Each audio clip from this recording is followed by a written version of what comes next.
오늘 우리 하나님 말씀 같이 볼 텐데요. 창세기 49장입니다.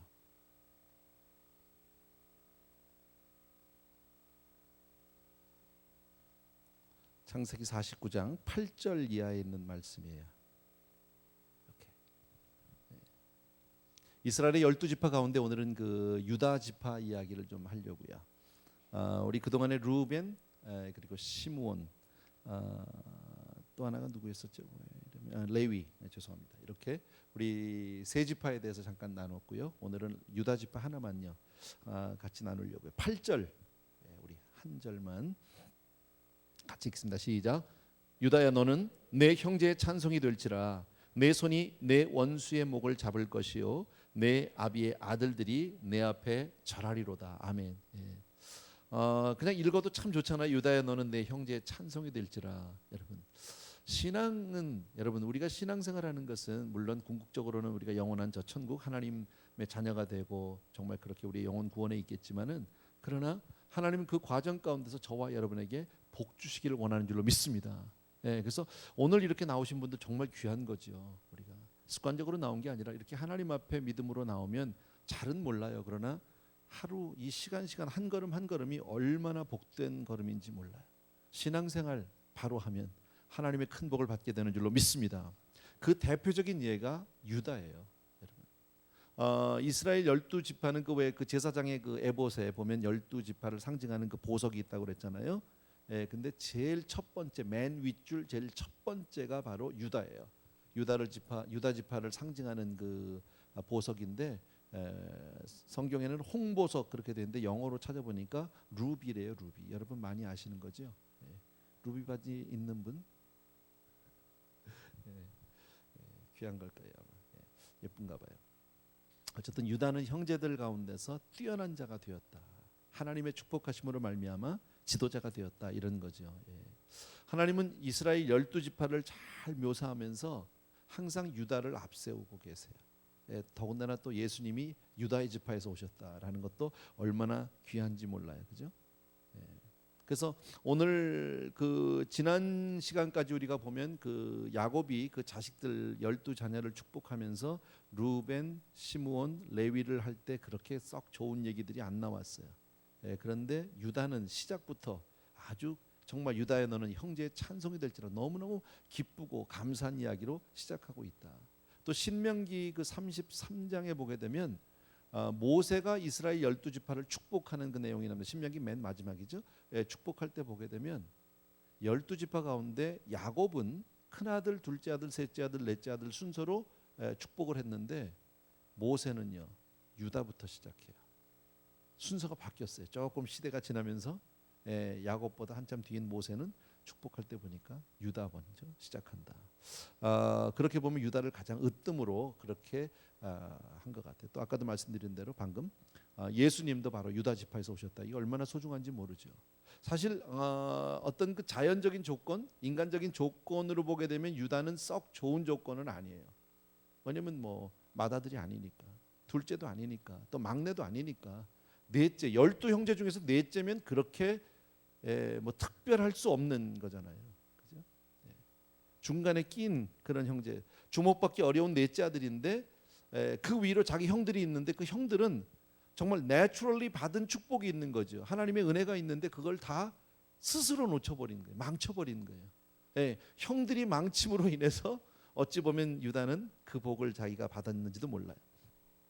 루벤은 우리가 그 공부할 때 보면 그 성격이 성품이 어땠다. 물에 끓은 것 같다. 막 부글부글거리고 막 이랬나 봐요. 그냥 못 참는 급한 성격. 거기다가 자기 아버지의 여자를 건드리게 되잖아요. 서모와 간통을 하게 되는. 그래서 이제 버림을 받게 되죠. 시므온과 레위는 성격이 아주 잔인하고 아주 분노가 많은 사람이다라고 성경은 그렇게 말하거든요. 그래서 결국 하나님은 그렇게 막 그 이 잔인하고 막 분노가 있고 막 이런 사람을 하나님 절대 축복하지 않으세요. 온유한 자가 땅을 기업으로 얻는다는 말씀이 있죠. 마태복음에 보면 산상수훈에 온유한 자가 여러분 악착을 떨고 살아야 잘 살 것 같은데 세상을 살면서 근데 그렇지 않아요. 하나님의 복은요 온유한 사람에게 지는 것 같고 그냥 다 양보하는 것 같지만 하나님이 축복해 주시면 되는 줄로 믿습니다. 우리는 그거를 믿는 사람들이에요. 분명히 믿는 사람들이에요.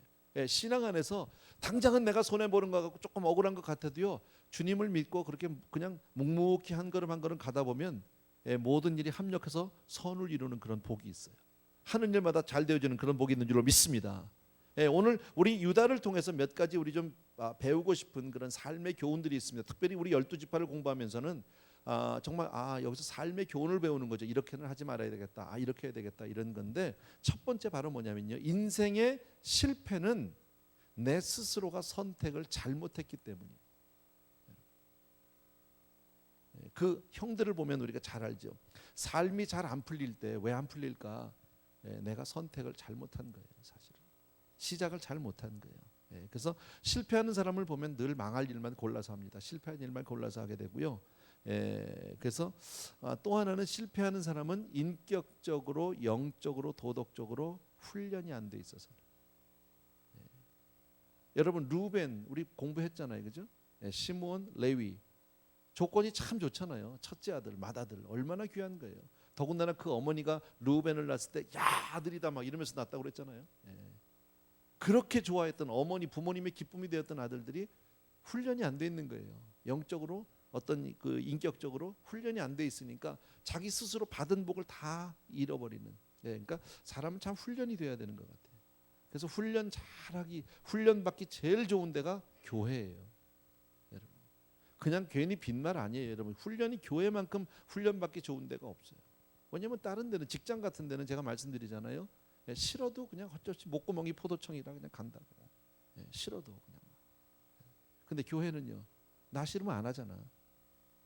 교회에서 제가 제일 많이라는 표현은 이상하지만 그래도 가끔 심심치 않게 경험하는 게 뭐냐면요, 봉사하다 때려치는 거. 이 성도님 저 성도님 자기가 맡은 직분이 있는데 하다가 그냥 관둬. 왜? 기분이 안 맞는다는 거예요. 뭐 월급 받고 하는 거 아니니까, 쉽게 말하면요. 뭐 안 해도 그만이니까. 조금 더 심하면 교회 안 나오죠. 뭐 솔직히 말해서 교회 안 나오면 내가 손해일까요? 자기가 손해일까요? 대답을 안 해. 내 손해야. 그럼 내 손해라 그러자고. 제가 그 전에도 말씀드렸어요. 김광신 목사님한테 제가 배운 것 가운데 하나가, 돌이 항아리에 떨어지나 항아리가 돌에 떨어지나 깨지는 건 항아리라니까. 돌이 항아리에 떨어지든지 항아리가 돌에 떨어지 상관없어. 깨지는 건. 그러니까 이랬든 저랬든 뭐 신앙생활을 삐지든 뭐 시험이 들었든 어쨌든 떠나면 나만 손해지. 다른 사람 손해 볼 거 없어요, 결국은. 결국 하나님은 우리 교회를 통해서, 나는 그렇게 생각해요. 교회를 우리에게 예수를 믿고 난 이후에, 물론 교회를 통해서 우리가 예수를 믿게 되죠. 근데 그리고 난 이후에 우리를 여기다 신앙생활하고 교인으로 교회 안에 우리를 매놓은 것은요, 훈련하려고. 하나님 앞에 설 때까지 잘 훈련돼서 정말 훌륭한 정말 신앙 인격을 가진 사람이 되게 하기 위해서 하나님은 나를 여기다 놨다. 그런 면에서는 제가 1번이에요. 제가 제일 못돼서 목사를 만든 것 같아요. 요거 아니면 안 되니까. 뭐 죽어도 나는 어쩔 수 없잖아요. 싫어도 뭐 내가 떠날 수는 없잖아. 가끔 보면 교회 떠나는 목사도 있더라고, 있기는요. 교회 버리고 가는 사람들.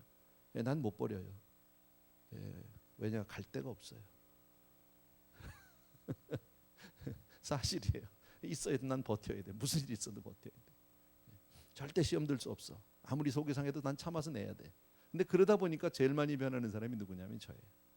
어쨌든 다시 한번 중요한 게 있어요.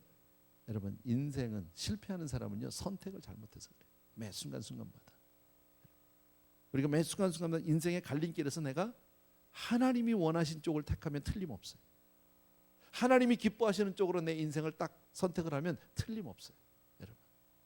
그러니까 예수 믿는 사람은 이것이 나에게 유익이냐 아니냐가 중요한 것이 아니라 이것이 하나님의 뜻에 합당하냐 아니냐에 따라서 우리가 결정을 해야 해요. 잘못해서 망한 사람도 우리 많이 봤으니까요. 또 같은 얘기지만 아까도 말씀드렸지만 대부분의 인생의 실패는 영적, 도덕적, 인격의 부족 때문에 나타난다. 그죠? 참 쉽지 않아요. 물론 좋은 환경에서 태어나면 좋죠. 부잣집에서 태어나고 좋은 가문에서 태어나고 남들보다 좋은 환경에서 좋은 조건에서 태어나면 좋은 거죠. 그것도 무시할 수는 없어요. 그러나 아무리 좋은 환경, 좋은 조건 가운데 태어났다고 할지라도 내 인격이나 내 영적이나 도덕적으로 훈련되지 않고 하나님의 축복이 임하지 않으면 그것은 아무 소용없어요. 오히려 그런 좋은 조건 때문에 망치는 경우가 더 많아요. 무슨 말인지 알죠? 차라리 좀 평범한 가정, 웬만한 가정에서 태어났으면 별일 없었을 테니 괜히 빛과 번쩍한 가정에서 태어나가지고 삐뚤어져가지고 칠공자 된단 말이지. 내 손해죠. 안 그래요? 저는 그렇게 생각해요. 대통령 아들이 아니었으면 전두환 씨 아들들이 그런 곤욕을 치를 일이 없잖아. 안 그래요? 조용기 목사님 아들 어때요? 좋겠어요? 자기 아버지가 그렇게 유명한 목사가 아니면, 그렇게 위대한 큰 목사가 아니면 그런 일이 있을까요? 지금과 같이? 아니잖아요. 그죠? 요새 뭐 신문에 하도 많이 나니까 여러분 다 아시니까요. 난 뭐 실체를 내가 아는 것도 내가 뭐 조사한 건 아니지만요. 신문에 나는 거 보면 참 그래요. 남들보다 좋은 조건임에도 불구하고 오히려 그것 때문에 망치는 경우. 뭐 개인적으로 난 몰라요, 그분들요. 잘 모르지만 몇 번씩 결혼하고 이혼하고 뭐 이런 그 자식들이 그렇잖아요. 여러분 왜 그래요? 훈련이 안 됐다는 거예요. 제대로 가정교육이 제대로 안 된 거예요. 목사님은 그냥 강단에서 뭐 수백만 수십만을 놓고 전 세계를 뭐 정말 정말 전 세계를 끌어안고 기도하시고 그렇게 집회를 하시고 뭐 수없이 많은 사람의 은혜를 끼쳤지만 결국 자기 자식은요 잘 못 키웠잖아. 망한 거잖아. 그러니까 좋은 조건을 가지고 태어나는 것보다는 내 속에서 좋은 성품을 훈련시켜서 훌륭한 인격으로 만들어내는 게 훨씬 중요한 거예요. 조금 어렵게 태어나고 힘들게 태어났지만 어려운 환경 가운데 있지만요. 그 가운데서 잘 훈련받고 오히려 그것을 나의 기회로 삼아서 잘 훈련되면요. 오히려 더 크게 쓰임 받을 수 있어요. 아멘입니까, 여러분? 이건 뭐 성경도 그렇고요. 우리가 보는 뭐 역사도 그렇고 많은 이야기 가운데 우리 쉽게 우리가 체험할 수 있는, 잘 알 수 있는 거잖아요. 그죠? 이왕이면 잘해주는 게 좋지만 너무 좋은 조건만이 우리의 인생의 성공과 실패를 결정하지는 않는다라는 겁니다. 그렇다고 해서 유다는 문제가 없었냐면 그건 아니에요. 유다도 문제가 있었어요. 사실은요. 성경에서 우리가 잘 알죠. 창세기 38장입니까? 38장? 38장 같은데 거기 보면요. 유다는 정말 그러면 안 되지만 객지에 나가가지고 자기도 알지 못하는 사이에 자기 며느리에게 애를 갖게 했잖아요. 유다는 정말 몰랐어요. 그죠? 안 그래야지. 아마 유다가 그때 장로님이었을 텐데. 요즘으로 따지면요. 족장, 장로님, 사회 어쨌든 뭐 지도자잖아요. 근데 나가면 그렇다니까. 그래서 우리가 여행 갔을 때 조심해야 돼. 선교 가도 그러는 경우들이 있어요. 뭐 그렇게까지 뭐 나가서 그건 아닌데 선교 가면 괜히 사역을 다 마치고 저녁 때 되면 왠지 좀 나가봐야 될 것 같은, 이 도시를 내가 한번 나가서 그래도 한번 나가서 이렇게 점검을 해줘야 될 것 같은 그런 유혹이 있다니까 마음 가운데. 그래서 예전에 보면 이렇게 뭐 아주 험한 데들은 못 나가죠. 못 나가지만 이제 웬만한데 뭐 우리 처음에 북경 갔을 때 그랬나요? 밤만 되면 다 사역 마치고 나면 야 어디 뭐 커피 한 잔 마시러 나가자고 자꾸 어딘가 나가보고 싶은 그런. 커피가 안만 그래도요 미국 커피만 못해. 그 사람은 그래요. 자꾸 객지를 가면. 그러니까 유다 할아버지가 그렇게 된 거죠. 실수했죠. 잘못했죠. 근데 막사인 경우에 나중에 그 며느리의 불륜이라고 생각했죠. 간음이라고 생각을 했죠. 그리고 그를 벌하고 그를 심판할 때 그 며느리가 거기에 대한 바른 얘기를 하죠. 내가 죽는 건 괜찮지만 이 아이 아버지도 도장끈 뭐 지팡이 뭐 다 줬죠. 그때 자기가 알았죠. 유다가. 근데 거기서 발뺌하지 않아요. 네가 나보다 옳다라고 얘기합니다. 여러분, 며느리가 옳다라는 것을 서슴없이 인정하는. 비록 내가 실수했지만 여러분 잘못할 수 있어. 사람은 누구나 실수가 있죠. 완벽한 사람이 어디 있습니까? 그런데 윗사람으로서 아랫사람에게 자기의 실수를 인정하기는 굉장히 어려워요. 자존심이 있잖아. 체면도 있고요. 근데 유다는 그것을 무릅쓰고 자기의 잘못을 시인하는. 사실 우리 삶 속에서 일어난 대부분의 문제는 자기 잘못을 인정하지 않는 데서 일어나는 거 아니에요? 그 잘난 그 자존심 때문에 그거 세우느라고 잘못했다는 말 못 해가지고요. 부부 사이에도 그렇잖아요. 잘못했다고 말 한마디 하면 간단히 해결될 수 있는 문제가 끝까지 그 얘기 한마디 안 해가지고 그냥 싸움이 막 심각해지고 서로 간에 막 한 달씩 얘기도 안 하고 이런 일들. 속으로는 알죠. 내가 잘못했는데. 근데 그 말이 안 나가는 거예요. 그 쓸데없는 자존심에. 그거 무슨 자존심입니까 그게. 그럴 필요 없다. 사람 누구나 잘못할 수 있어요. 그러나 빨리 돌이키면 된다. 어쨌든 유다는 지도자적인 자질을 잘 키우고 있어요. 그러니까 지도자는 사람을 귀하게 여겨야 돼요. 유다를 통해서 우리가 배울 수 있는 건 그런 것들이에요. 지도자의 특성 가운데, 성품 가운데 하나가 사람을 아주 귀하게 여기는 거예요. 여러분, 그 12아들들이, 형제들이 12는 아니죠. 그 당시 10명이죠. 10명의 형제들이 요셉이 오는 걸, 소년 요셉이 이렇게 오는 것을 보고서는 그렇지 않아도 미운 놈 잘됐다, 저놈 죽이자. 전부 죽이기로 작정했죠. 그죠? 그때 루벤이 막았죠. 일단은 구덩이 속에도 넣자. 파묻 놓고 가자 이제 거기다가. 그런데 그때 유다가 결정적으로 요셉을 살리게 되죠. 물론 미디안 상인에게 팔았지만 그래도 죽음은 면할 수 있었잖아요. 그냥 걔 죽이면 뭐하냐? 우리에게 무슨 유익이냐? 차라리 팔자. 성경에 그렇게 기록은 안 됐지만 얘까지 그냥 팔아넘겨 버리고 그리고 우리 그 돈으로 가서 한잔 하자 이랬을지도 모르겠어요. 사람을 일단 살리는 쪽으로 그의 걸음을, 그의 그 삶의 방향을 정하고 있다. 이런 게 지도자적인 어떤 자질이라고 볼 수 있고요. 또 하나 나중에 그 베냐민을 데리고 오라고 했을 때, 다 우리가 공부했던 거니까 제가 간단히 합니다. 그냥요.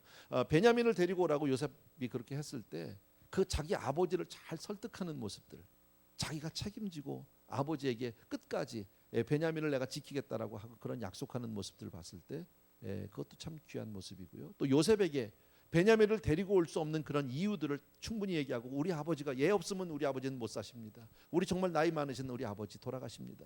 한 번만 이해해 주십시오 해가지고 그 끝까지 변론하는 모습, 그런 모습들이 유다를 보면은 지도자의 모습이라고 우리가 볼 수 있어요. 그러니까 비록 넷째 아들이지만 다른 형제들보다 사람을 살리는 쪽으로, 그러니까 절대 죽이는 쪽으로 가면 안 됩니다. 정죄하고 죽이는 쪽으로 가는 건 누구나 할 수 있습니다. 그런데 하나님은 그런 사람을 축복하지 않아요. 여러분, 하나님의 특성은 뭐예요? 생명이죠. 사망은 마귀에 속한 거예요. 그렇죠? 사단에게 속한 거예요. 그러니까 우리는 하나님이 속한 쪽으로 가야 돼.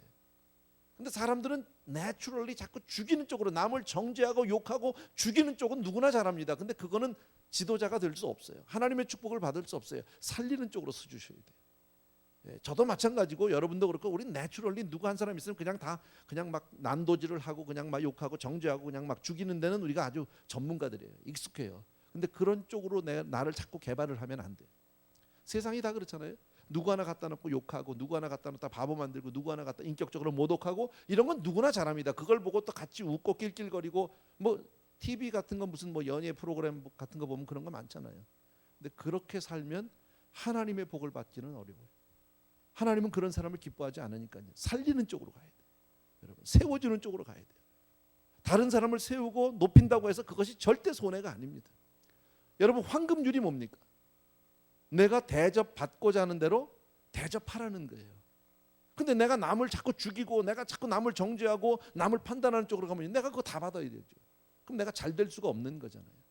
유다를 통해서 우리가 배울 수 있는 것은 바로 그런 거다. 그래서 인격 성장, 인격 성숙, 도덕적으로 영적으로 자기 훈련 잘 해줘야 된다. 신문에 나는 많은 사건들, 그 정치인들, 그 유명한 사람들이 다 넘어지는 게 어디서 넘어지는 겁니까? 도덕적, 영적, 사회적인 문제예요. 전부 인격적인 문제에서 다 거기서 넘어지는 거예요. 다른 거 아니에요, 여러분. 그까지 라면이 뭐라고 비행기 안에서 라면 하나 때문에 그 들어가기 어려운 그 기업의 고위직 상무죠, 라면 상무죠, 그분이. 이름은 난 몰라 누군지도. 다 알잖아. 라면 상무 그럼 다 알잖아, 그죠? 그게 뭐라고 그까짓 게. 그 라면 한 그릇 때문에 온 사회적으로 이슈가 되고 그 사람 동네에서 얼굴이나 들고 살겠냐고. 지 자식들한테는 뭐라고 그러겠습니까? 아마 그분 모르긴 몰라도 평생 라면 안 먹을걸요? 근데 무슨 문제냐고. 그게 라면 문제가 아니잖아요. 인격의 문제죠. 도덕성의 문제죠. 뭐 한국에서 얼마 전에 검찰총장인가 뭐 그런 분도 있었죠. 그분 무슨 문제예요? 무슨 뭐 여자가 하나 있었잖아요. 이때나 어쨌거나 뭐 자전 뭐 끝까지 밝혀지지는 않았지만 그것 때문에 검찰총장 그만뒀잖아. 신문은 나만 봐요, 그래.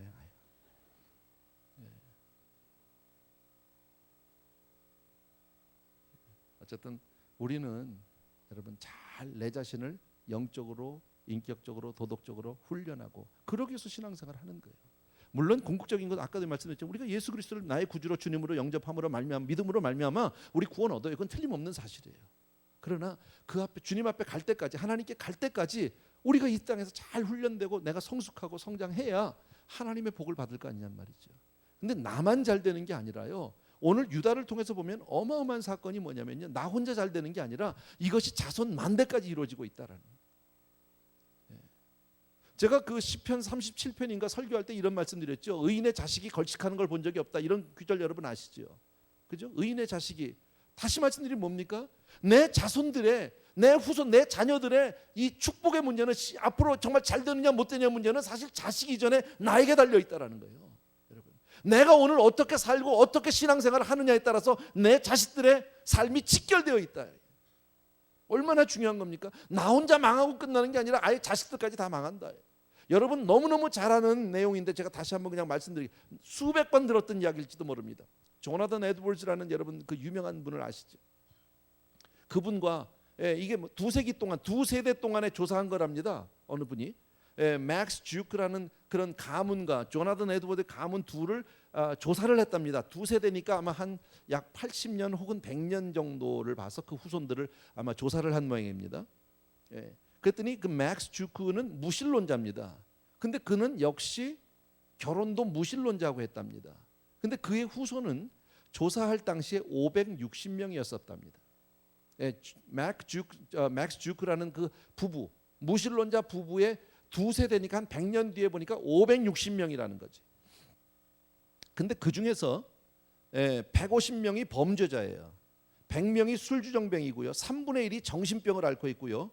범죄자 150명 중에서 7명이 살인자였었고 301명이 거지였대요. 절반 이상이 문맹자였었고 그 가게에 whole family에 하우스홀드의 절반 이상의 여자들이 창녀예요. 이렇게 저주받은 가정이 있느냐고. 근데 그 동시에 살았던 그 주크와 맥스 주크라는 사람과 같이 살았던 그 조나단 에드워즈의 그 가정은 어땠냐면 그는 경건한 여자와 결혼해서 1394명의 자손을 뒀다는 거죠. 하나님이 분명히 하나님을 믿고 사랑하는 자에게 자손의 축복을 주신다는 거죠. 아까 560명인데 얘라고 죄송합니다. 이분은 2배가 넘잖아요. 거의 3배 가까운 숫자잖아요. 1400명 가까운 후손이 있었고요. 그 중에서 295명이 대학을 졸업했답니다. 요즘엔 아무것도 아니지만 그 당시에 이게 1800년도 얘기잖아요. 1800년 초기인데 그 당시에 그 가문에서 거의 300명이 대학을 갔다. 이건 거의 기적적인 일이에요. 여러분.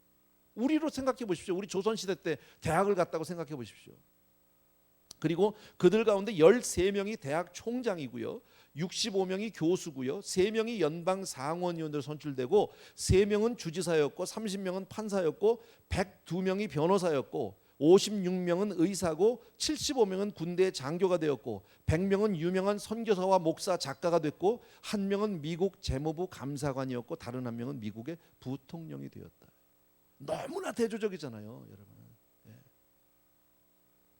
지난 주간에도 우리 교회 내에 정말 기쁜 일이 있었는데 이게 성도님이 많으니까 일일이 얘기도 못했어요.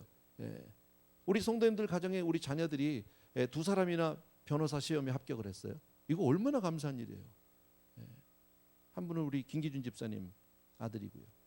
또 한 분은 우리 강용대 집사님 큰 아들이고 양쪽 다 아들들이 변호사 시험에 합격했어요. 이거 얼마나 감사한 일이냐. 정말 축하하고 우리가 기뻐할 일인데, 자 이렇게. 그 맥스 주크라는 그 가문과 이 조나단 에드워즈 그 가문을 보게 되면 너무나 대조적으로 아주 이 구별이 된다. 아주 상반된 그런 결과를 갖고 있는데 어떤 사람이 또 이렇게 물어봤대요. 비교 대상을 잘못 잡은 게 아니냐 그러면 너무 그렇게 아주 극과 극을 잡은 게 아니냐 이런 얘기겠죠. 물론 그럴 수도 있겠죠. 그래서 이번에는 미국의 아주 명문가 중에 명문가로 뽑히는 케네디 가문을 한번 살펴봤답니다. 그랬더니 케네디가는 아일랜드 출신으로 케네디 대통령의 증조 할아버지, 뭐 이름까지는 제가 잃어버리겠나, 패트릭인데 증조 할아버지가 굶어 죽지 않기 위해서 1848년에 미국으로 이민을 왔답니다. 비슷한 시기입니다. 이분들. 그는 미국에서 위스키 통을 만드는 사업을 했고요. 근데 그는 부자는 되지 못하고 일찍 죽었답니다. 근데 그의 아들, 그러니까 케네디 대통령의 할아버지가 조지 패트릭 케네디가 가난을 이겨내려고 억척스럽게 돈을 모아서 술집을 차렸어요. 금주령이 내렸던 시절에 영국의 술을 밀수입해서 떼돈을 벌고요. 그리고 주의회 하원 의원에 당선이 됐대요. 그리고 아들을 얼마나 열심히 공부를 시켰는지 몰라요. 그러니까 케네디의 아버지죠. 그래서 케네디의 아버지는 하버드 대학을 졸업하고 은행장이 되고 증권거래위원장을 지냈습니다. 그리고 유리회사 주가 조작과 영화 사업과 경마장 사업으로 재벌이 되었어요. 그리고 영국 대사가 되었답니다. 그러니까 굉장히 성공한 거잖아요. 그리고 그 아들 존 F 케네디는 미국의 최연소 대통령이 되었다. 케네디가의 형제들이 승승장구했는데 상원의원도 되고 법무장관도 되고 하원의원도 되고 하원의원도 2명이나 있답니다.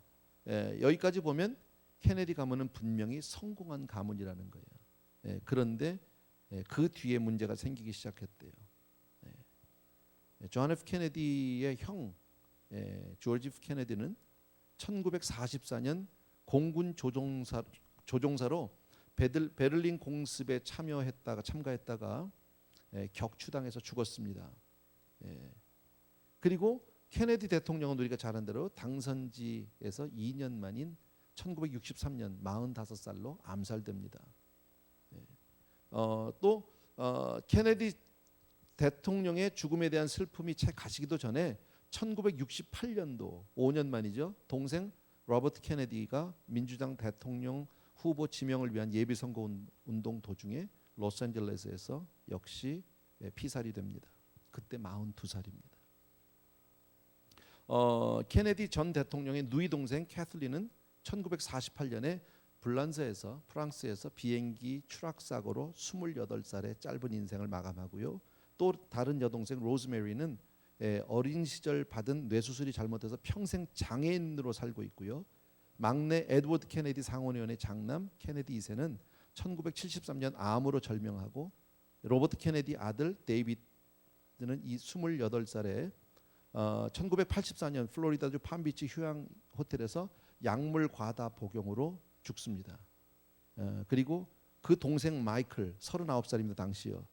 콜로라도의 한 스키장에서 스키를 즐기던 중 사고로 숨집니다. 또 케네디 대통령의 아들 외아들 존 F 케네디 2세는 부인과 함께 1999년 7월 16일 사촌 여동생의 결혼식에 참석하기 위해서 새로 구입한 단발 비행기 직접 운전하고 가다가 추락사로 죽습니다. 아마 여러분들 다 기사가 생각이 날 거예요. 저도 기억납니다. 여러분, 이게 케네디 가문이라는 거예요. 증조 할아버지는 위스키통 만들고 할아버지는 술집 술 도매상에서 돈 벌고 아버지는 은행업 주식과 영화사업 경마장으로 돈을 벌고 그 아들들은 늘 1등이 되라는 가르침을 받고 1등이 되었습니다. 그러나 그 아들들은 그보다 먼저 세상을 떠났고 손자들도 다 죽었고요. 지금 살아남은 사람 몇 안 되죠. 여러분. 그러면 이게 무슨 명문가냐는 거예요. 세상적으로 그렇게 유명한 가문이 뭐가 유명한 거냐는 거죠. 남은 게 뭡니까? 아무것도 없다. 성공이라는 게 무슨 의미가 있습니까? 이렇게 한 가문에서 이렇게 많이 정말 끔찍한 죽음들이 그냥 연이어서 일어나는 얼마나 불쌍한 일이냐. 사람들은 모르죠. 그냥 대통령만 생각하죠. 잘된 것만 생각하죠. 아니요. 그 이면에 이렇게 무서운 저주가 있다. 여러분. 하나님이 우리를 지켜주시고 하나님이 복을 주셔야 인생은 잘 되는 줄로 믿으셔야 합니다. 여러분, 조상 한 사람에 따라서 그 후손들의 삶이 이렇게 달라질 수 있다. 나 한 사람으로 인해서 내 자녀들의 내 후손들의 삶이 얼마나 달라지는지 여러분. 나 한 사람이 축복의 출발이 시발점이 되든지 아니면 저주의 출발점이 되느냐 하는 것은 나에게 달려있다. 그런 의미에서 오늘 저녁 나온 사람 정말 잘한 거지. 뭐 안 나온 사람이 나쁘다 저주받았다 그런 뜻은 아니에요. 그건 아니에요. 그건 아니지만 정말 그 가운데도 우리는 오늘 예배 가운데 나왔잖아요. 이게 너무너무 귀한 거라는 거예요. 아무것도 아닌 것 같은데 보이지 않는 것 같은데 여러분 저와 여러분은요, 정말 예수를 믿어서 영원한 소망 가운데 사는 우리는 정말 우리 자녀들에게 축복의 근원이 되어야 할 줄로 믿습니다. 하나님이 아브라함을 축복하신 게 뭡니까? 너는 복의 근원이 될지라 그랬잖아요. 너로 인하여 천하 만민이 복을 얻을지니라. 이것은 아브라함에게만 국한된 이야기가 아니라 바로 우리가 믿음으로 받을 때 우리도 그런 축복의 조상, 믿음의 조상이 되는 줄로 믿습니다. 예. 어떤 사람들은 이미 우리 가운데 많은 분들이 이미 자기 조상들이 잘 심어놓은 그런 복음의 씨앗을, 그런 복음의 열매를 통해서 지금 잘 사는 사람이 있을 수도 있습니다. 예. 그 가운데 하나가 저 같은 사람이에요, 사실은. 제가 잘한 게 없거든요. 어머니의 기도. 예. 제가 아무리 생각해도 정말 놀라운 일이 뭐냐면, 저희는 제가 아는 건 그래. 저희 외할아버지 때부터 예수 믿은 게 처음이에요. 3대째인데 저까지. 예, 그 밑에 뭐 저희 이제 손자들 하면 뭐 4대 가겠지만, 자식들 4대 5대 가겠지만, 저는 3대예요. 근데 나는 그렇게 열심히 살지 않았어요. 그렇게 열심히 신앙생활하는 사람도 아니에요. 근데 외할아버지부터 그 많은 그 이 믿음의 선조들 가운데 제가 첫 번째 목사라니까. 그러니까 나는 그 많은 그 믿음의 선진들의 그 모든 기도의 열매를 그냥 내가 다 받고 있는 게 아닌가. 목사 한 사람 나오는데도 이런 과정이 있어요. 그냥 갑자기 나오지 않아요. 그러니까 얼마나 소중한 거예요. 당장 내가 눈앞에 보이지 않아도 우리가 오늘 이렇게 신앙하고 있고 우리가 하나님 앞에 믿음으로 나가는 것은 너무너무 소중한 일이다. 아멘입니까 여러분? 네, 그렇게 믿으셔야 합니다. 정말 여러분 그런 믿음으로 사셔야 합니다. 9절 보십시오. 9절 다 같이 읽습니다. 시작. 유다는 사자 새끼로다. 내 아들아 너는 움킨 것을 찢고 올라갔도다. 그의 엎드리고 웅크림이 수사자 같고 암사자 같으니 누가 그를 범할 수 있으랴. 예, 아무도 대적할 자가 없다는 거죠. 예, 누가 감히 너를 대적하겠느냐는 거죠. 예, 암사자 같고 수사자 같다는데 웅크린 것 누가 그 앞에 대적을 하겠냔 말이죠. 다 당할 자가 없다라는 거예요, 여러분. 다른 누가 감히 여러분 사자가 꽉 이러고 있으면 뭐 거기에 이렇게 달려들고 싶은 마음도 안 생기잖아요. 뭐 대들고 싶은 마음이 없잖아. 그냥요. 피하고 싶고 도망가고 싶고 그저 있으면 죽어지는. 감히 그런 하나님이 축복하신 사람을 대적할 권위가 없다라는 사실이에요. 여러분 하나님이 복을 주시면 이렇게 정말 든든하고 안전한 복을 주시는 줄로 믿습니다. 10절 말씀 다 같이 시작. 홀이 유나를 떠나지 아니하며 치리자의 지팡이가 그 발 사이에서 떠나지 아니하시기를 실로가 오시기까지 미치리니 그에게 모든 백성이 복종하리로다 그랬습니다. 홀이 유다를 떠나지 않는답니다. 이 홀이라는 것은 왕권을 얘기합니다. 절대 그 주권을 얘기합니다. 그러니까 뭐 그 어토리티를 얘기한단 말이지, 여러분. 지도자의 통치권, 그 능력을 상징하는 말인데 이것이 절대 떠나지 않는다는 거죠. 여러분 모든 권세는 하늘로부터 온다고 로마서에 말씀하고 있죠. 그렇다면 하나님이 그 권세를 주신다면 누가 감히 우리를 대적하리요? 로마서 8장에 만일 하나님이 우리를 위하시면 누가 우리를 대적하리요? 대적할 자가 없다라는 거예요. 한 게 뭐 있습니까? 유다가 신앙생활 잘한 거예요. 하나님을 기뻐한 거예요. 그리고 하나님의 마음을 배우려고 닮으려고 실수도 있었지만 그렇게 지도자의 마음을 가지고 한 영혼을 품으려고 그렇게 살았더니 하나님이 이 모든 복을 주신 줄로 믿습니다.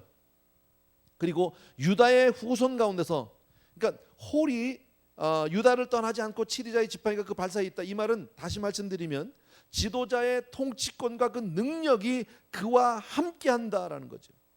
그래서 유다의 후손에서 자자손손이 대대로 고관과 지도자들이 나올 것을 예언하고 있습니다. 유다 지파에서 왕이 몇 명 나왔는지 아십니까? 20명입니다. 놀라운 사건 아니에요? 아브라함, 이삭, 야곱, 유다로 흘러가는 이 놀라운 축복을 유다를 통해서 그 이후로 왕들이 20명이 나온다. 더군다나 아주 결정적인 건 뭡니까? 예수 그리스도가 유다의 피를 가지고 온다. 유다의 혈통으로 오게 된다. 이 얼마나 감사한 일입니까? 여러분 이처럼 하나님의 축복은 어마어마하다. 실로라는 말은 여기서 메시아를 얘기합니다. 실로가 오시기까지, 언제까지요? 메시아가 예수 그리스도가 오실 때까지 그에게 지도자의 영광을 주시겠다. 물론 우리의 영원한 왕이 예수 그리스도시니까. 여러분 예수를 믿으면 하나님의 복을 받으면 이 땅에서도 잘 되는 줄로 믿습니다. 아멘. 하나님은 그것을 우리에게 약속하고 축복하고 있다. 그러니까 나 한 사람의 결단과 선택, 그 행함 때문에 내 후손이 자자손손이 복을 받게 될 줄로 믿습니다. 그럼 이거보다 더 좋은 게 어디 있어요, 여러분?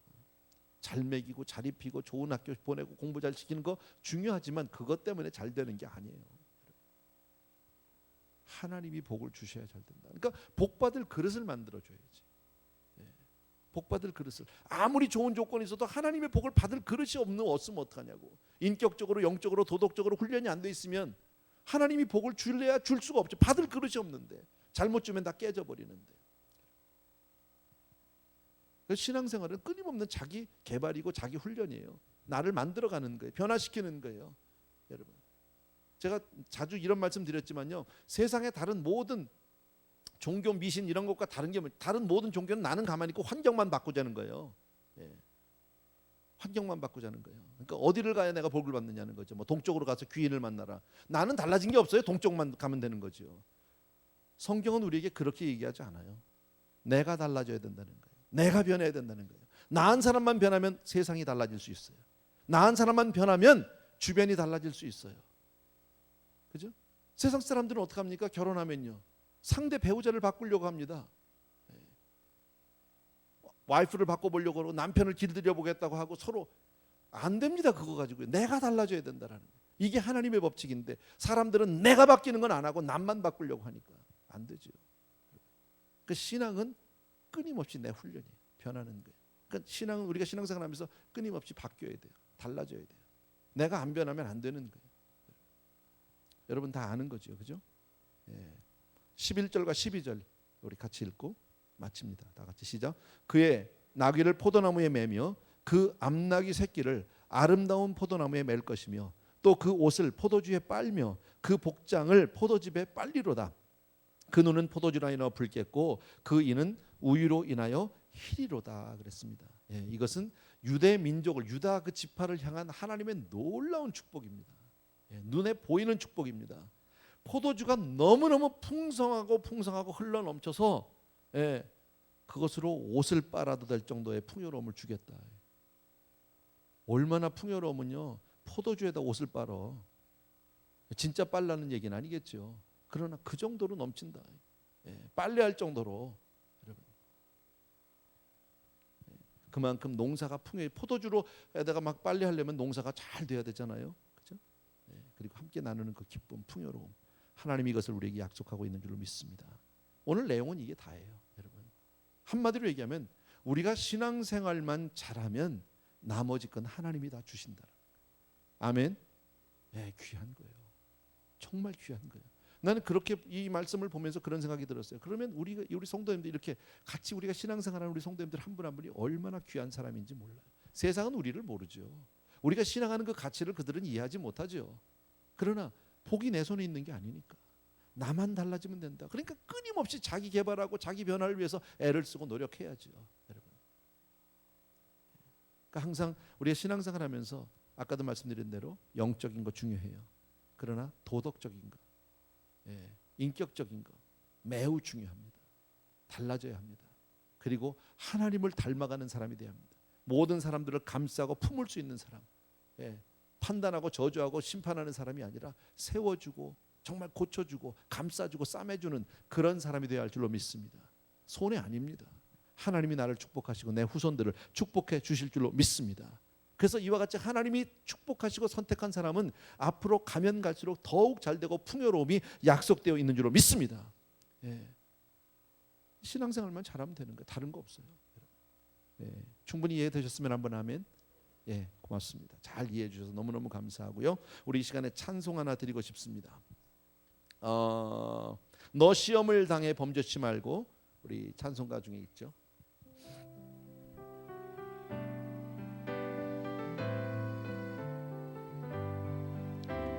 너 시험을 당해 범죄치 말고 너 용기를 다해 곧 물리쳐라.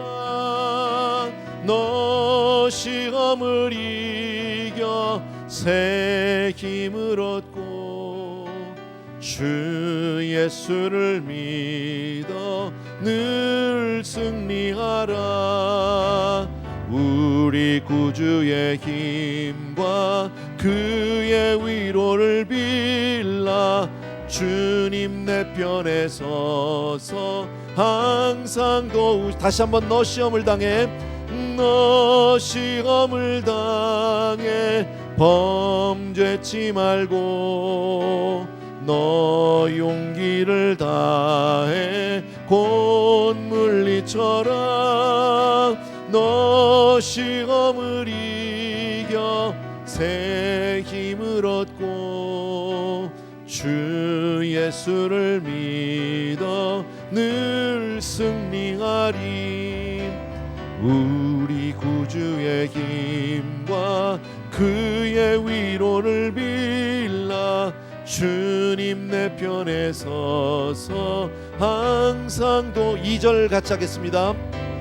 내 친구를 삼가 잘 선택하고 내 언행을 삼가 늘 조심하라 너 열심을 다해 늘 충성하고 온 정성을 다해 주 봉사하라 우리 구주의 힘과 그의 위로를 빌라 주님 내 편에 서서 항상 3절 잘 이기는 자는 상 주시리니 너 낙심치 말고 늘 전진하라 내 구세주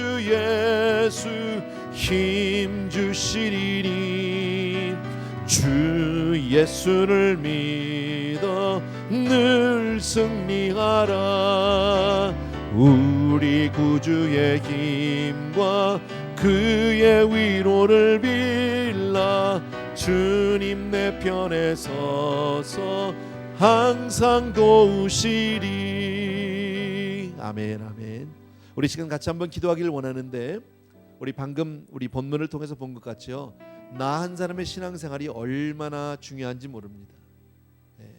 정말 이 눈에 아무 증거 아니 보이고 이게 아무 소리가 안 들려도 신앙생활이 얼마나 중요한지 모릅니다. 그런 의미에서 우리가 잠시 나 자신의 신앙을 우리가 돌아보고 회개하는 마음으로 이 시간에 주께 나가길 원합니다. 늘 하나님 앞에 우리가 열심으로 나간다고 하면서도 온전하지 못한 내 모습, 늘 부족한 내 모습, 늘 하나님 앞에 부끄러운 내 모습 우리 부인할 길 없습니다. 그러나 오늘 이 시간 또 한 번 정말 유다의 삶을 통해서 하나님이 그를 어떻게 축복하셨는지를 보면서 우리가 정말 우리 자식들에게 얼마나 소중한 존재인지, 나는 물론이고 우리 가문을 위해서 얼마나 소중한 사람들인지, 여러분 신앙생활 내가 좀 더 잘해야 되겠다, 새로운 결단과 다짐이 있으면 좋겠고요, 같이 또 회개하는 시간도 있으면 좋겠습니다. 우리 같이 한번 기도하겠습니다. 사랑하는 우리 아버지 하나님, 이 시간 우리 사랑하는 성도님들과 더불어서 간절히 간구합니다. 아버지 하나님, 오늘 주신 말씀을 기억합니다. 우리 아버지 하나님의 주여, 정말 유다 지파와 같이 그렇게 하나님 앞에 복을 받고 하나님의 찬송이 되고 정말 하나님의 기쁨이 되는 우리가 되기를 간절히 소원합니다. 사랑하는 내 아버지 하나님, 우리가 어떠한 환경에서 어떻게 태어나고 어떻게 자라고 무엇을 가졌는지도 중요하겠지만 하나님, 정말 중요한 것은 아버지 하나님, 내가 하나님 앞에 어떻게 서느냐 하는 것입니다. 내가 어떠한 사람이 되느냐 하는 것입니다. 내가 정말 어떤 사람이 되어야 할지 하나님 앞에 늘 내 자신을 돌아보고 정말 그렇게 내 스스로를 하나님 앞에 드릴 수 있도록 주여 도와주기를 간절히 소원합니다. 사랑하는 내 아버지 하나님, 능력의 우리 아버지 하나님, 주여 아무 일을 만나도 내 삶을 온전히 하나님 앞에 드릴 수 있도록 주여 도와주기를 간절히 소원합니다. 할렐루야. 나의 사랑하는 내 아버지 하나님, 능력의 우리 아버지 하나님, 주여 정말 오 할렐루야 바코라바레리리리리리리. 사랑하는 우리 아버지 하나님의 늘 진심으로 감사합니다. 우리 가운데 부끄럽지 않은 사람, 우리 가운데 부족하지 않은 사람은 아무도 없겠지만 하나님, 좀 더 신앙생활을 구체적으로 좀 더 열심히 나아갈 수 있도록 주여 도와주시기를 간절히 소원합니다. 어느샌가 모르게 정말 내 삶이 나도 모르게 주여지만 나태하고 게으른 삶으로 주여 정말 그렇게 서 있습니다. 사랑하는 내 아버지 하나님, 주여 내를 진심으로 감사를 드립니다. 사랑하는 내 아버지, 주여 늘 진심으로 감사합니다. 아버지 하나님, 귀한 성도님들을 주여 축복하여 주기를 간절히 소원하고 오 할렐루야 바카라바레리리리리리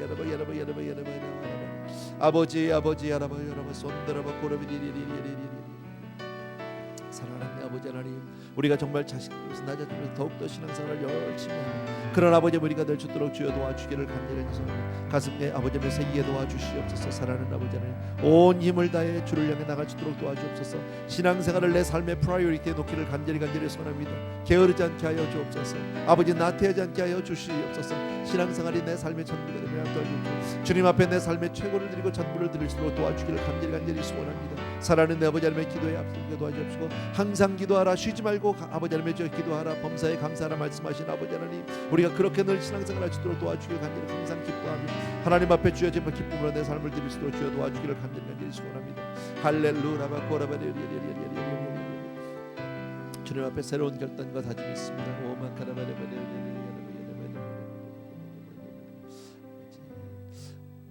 우리 세상의 유혹 시험이 우리 내게 몰려올 때도 하는 우리 찬양합니다.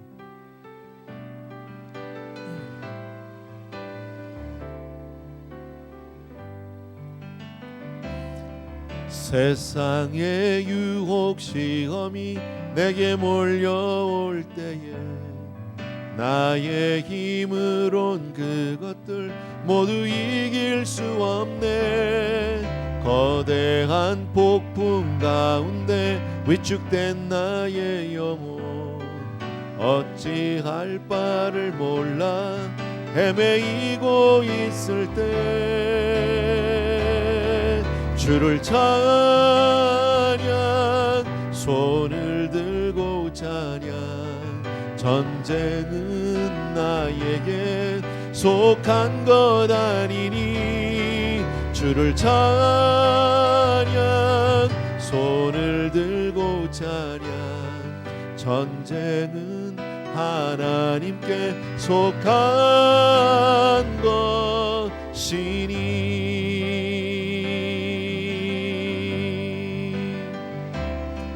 거짓과 속임수로 가득 찬 세상에서 어디로 갈지 몰라 머뭇거리고 있네.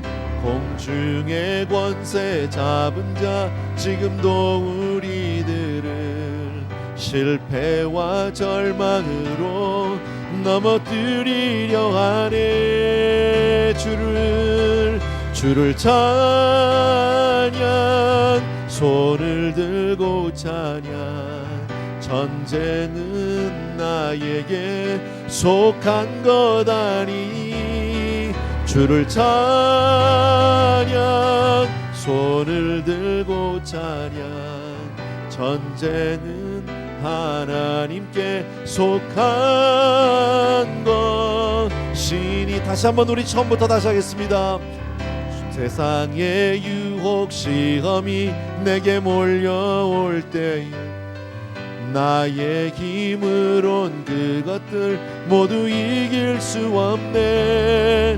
거대한 폭풍 가운데 위축된 나의 영혼, 어찌할 바를 몰라 헤매이고 있을 때 주를 찬양,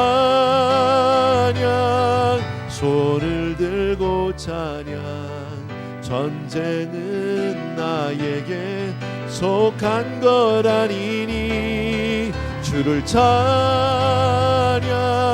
손을 들고 찬양. 전쟁은 하나님께 속한 것이니. 거짓과 속임수로 가득 찬 세상에서 어디로 갈지 몰라 머뭇거리고 있네. 공중의 권세 잡은 자 지금도 우리들을 실패와 절망으로 넘어뜨리려 하네. 주를 찬양, 손을 들고 찬양. 전쟁은 나에게 속한 것 아니니. 주를 찬양, 손을 들고 찬양. 전쟁은 하나님께 속한 것이니. 아멘, 아멘. 한 번 더 우리 기도하기를 원합니다. 아까 드렸던 말씀입니다. 인생은 선택입니다. 매 순간순간마다 도덕적으로, 영적으로, 인격적으로 우리가 그렇게 살기 위해서 선택하셔야 합니다. 내 눈앞에 보이는 유익이 아니라, 내 눈앞에 보이는 정말 그 달콤한 것이 아니라 하나님의 뜻을 쫓아 내 걸음을 드리고 내 삶을 드리는 것이 바로 축복된 길입니다. 하나님, 우리가 그렇게 살겠습니다. 그렇게 선택합니다. 예, 우리 이 시간 같이 한번 기도합니다. 사랑하는 나의 아버지 하나님, 오늘도 다시 한번 주 앞에 간구하는 것은 하나님, 우리 사랑하는 성도님들과 더불어서 매 순간순간마다 정말 우리의 선택을 잘할 수 있도록 도와주기를 간절히 소원합니다. 주님을 사랑하는 우리 모두가 될 수 있도록 주여 도와주기를 간절히 소원합니다. 할렐루야. 나의 사랑하는 내 아버지 하나님, 능력의 내 아버지 하나님, 주님께서 우리 사랑하는 성도님들을 위해 오늘도 기름 부어주기 원하고 축복해 주기를 간절히 소원합니다. 오 할렐루야 바코라바리. 사랑하는 우리 아버지 하나님, 내 주님을 찬양합니다. 내 주님을 경배합니다. 오 할렐루야 바코라바리.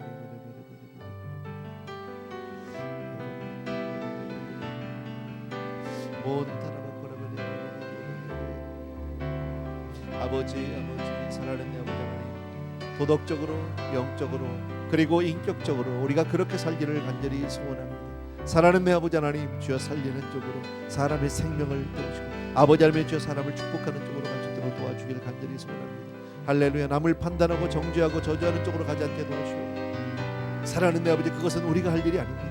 아버지 하나님, 우리는 그저 축복하고 세워주고 감싸주고 안아주고 싸매주고, 아버지 하나님, 어쨌든 치료하는 자로 우리가 갈 수 있도록 도와주기를 간절히 소원하고, 사랑하는 성도님들과 더불어서 시간 또 한번 간절히 간구합니다. 아버지, 우리 사랑하는 성도님들 모두가 다 하나님이 축복받을 만한 그런 그릇이 되게 하여 주시옵소서. 정말 하나님이 유다야 너는 찬송이라, 아버지 하나님, 저 모든 지파의 아버지 찬송이 된 것 같이 우리를 그렇게 모든 사람의 찬송이 되고 감사가 되시도록 도와주기를 간절히 소원합니다. 하나님, 모든 능력이 모든 힘이 주 안에 있음을 믿습니다. 주님께서 우리를 축복해 주실 간절히 소원합니다. 오 마카라바리. 주를 찬양, 손을 들고 찬양, 전쟁은 나에게 속한 것 아니니. 주를 찬양, 손을 들고 찬양, 전쟁은 하나님께 속한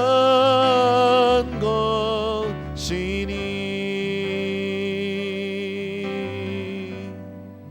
사랑하는 우리 아버지 하나님, 오늘은 특별히 유다 지파를 하나님이 어떻게 축복하셨는지 그의 삶을 통해서 우리가 배웁니다. 하나님, 우리가 바른 선택, 바른 걸음을 갈 수 있도록 늘 지켜주시기 원합니다. 하나님, 우리 가운데 온전한 자도 없고 아버지 한 부끄럽지 않은 자도 아무도 없겠지만, 사랑하는 아버지, 그러나 정말 아버지 매 순간순간 하나님 앞에 좀 더 나은 사람, 좀 더 바른 사람, 좀 더 의로운 사람, 하나님을 기쁘시게 하는 사람이 되기 위해서 내 스스로를 늘 아버지의 훈련하고 내 스스로를 개발할 수 있도록 주여 은혜를 베풀어 주시기를 간절히 소원합니다. 신앙하는 목적이 아버지 하나님, 주여 정말 주변 환경을 변화시키고 다른 사람을 아버지 움직이는 것이 아니라 내가 먼저 변하는 쪽으로 내 삶을 드리게 도와주시기를 간절히 소원합니다. 기도의 사람 되기를 원합니다. 믿음의 사람이 되기를 원합니다. 은혜의 사람이 되기를 원합니다. 사랑하는 아버지 하나님, 세상을 살리는 사람이 되기를 원합니다. 아버지 하나님, 나은 사람의 신앙생활이 나는 물론이겠거니와 우리 자녀들에게, 나의 후손들에게 얼마나 중요한지 다시 한번 아버지 하나님 유다의 삶을 통해서 보게 해주셨습니다. 우리 귀한 성도님들 한 분 한 분, 이 자리에 있는 모든 성도님들이 그렇게 복의 근원이 되게 하여 주시옵소서. 이제는 우리 주 예수 그리스도의 은혜와 하나님 아버지의 그 무한하신 그 사랑하심과 성령님의 함께 하시고 기름 부어 주시옵시고 축복해 주시는 놀라운 은혜가 이 시간 또 한 번 하나님 앞에 바른 선택과 결단을 통해서 더 주님을 닮아가기로, 더 주님을 기쁘시게 하기로, 더 은혜의 자리로 나아가기로 마음을 정한 모든 성도님들을 위해 이제로부터 영원토록 함께 계실지어다. 아멘.